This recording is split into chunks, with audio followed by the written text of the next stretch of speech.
सेदिनर सेही काल रात्रि मने पड़िले लोम टांकुरी उठे। इ दृश्य देखिले आपणकर भी सेदिनर सेही ट्रेन दुर्घटना निश्चित मने पड़ी जाउथिबो।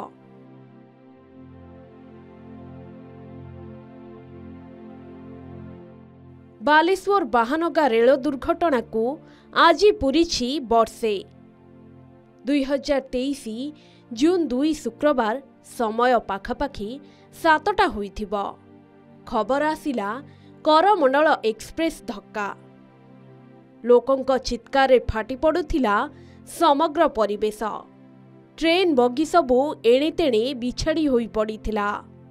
आउ ता भितरे चापी होई जाइथिले शह शह यात्री।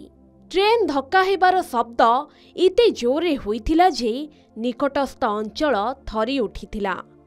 स्थानीय लोके जाई पहुंचीथिले घटनास्थल रे। आहत लोकंकु उद्धार करिबा पई लागि पड़िथिले समस्ते। तेबे बाहानगारे होइथिला शताब्दीर बड़ रेल दुर्घटना।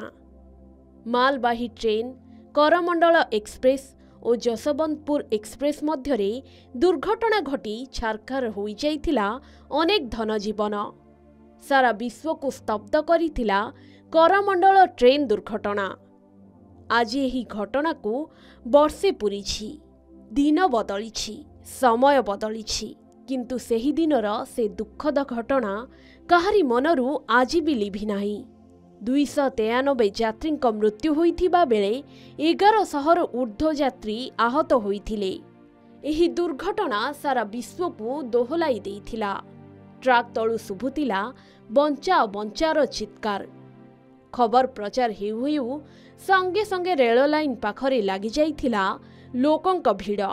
जिए जेमिति पारिथिला आहत लोकमानंकु उद्धार करिबारे लागि पड़िथिले।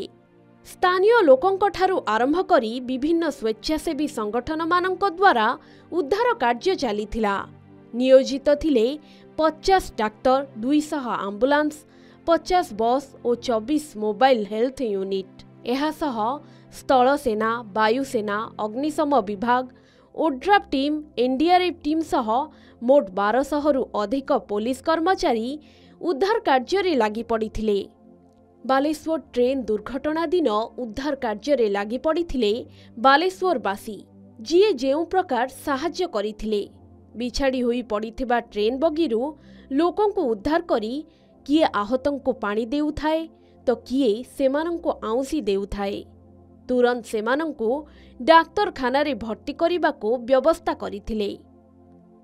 खाली सेतिकी नुहे, आहतंकु रक्त देबाको लोकंक लाइन लागिथिला। विलंबित राति जाए आहतंकु रक्तदान पाई धाड़ी रे अपेक्षा करिथिले।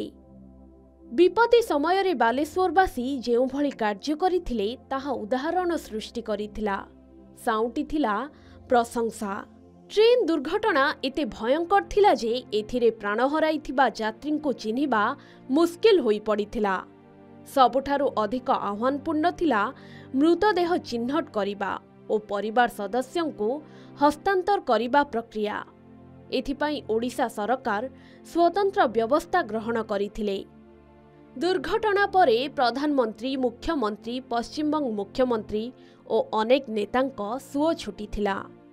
रेल विभाग पक्षरु मृतकंक परिवार को 10 लाख टंकार सहायता घोषणा करा जाइथिला। दुर्घटना परे अनेक को निजर आत्मीयंक मृत शरीर हस्तांतर करा जाइथिला, किंतु एबे भी अनेक मृतकंक परिचय मिली पारि नाही। एते बड़ दुर्घटना को आज वर्षे पूरीछि सत, किंतु एबे भी से दिनर सेही काल राति मनरू लिभिनी। ब्यूरो रिपोर्ट, के न्यूज ओडिशा।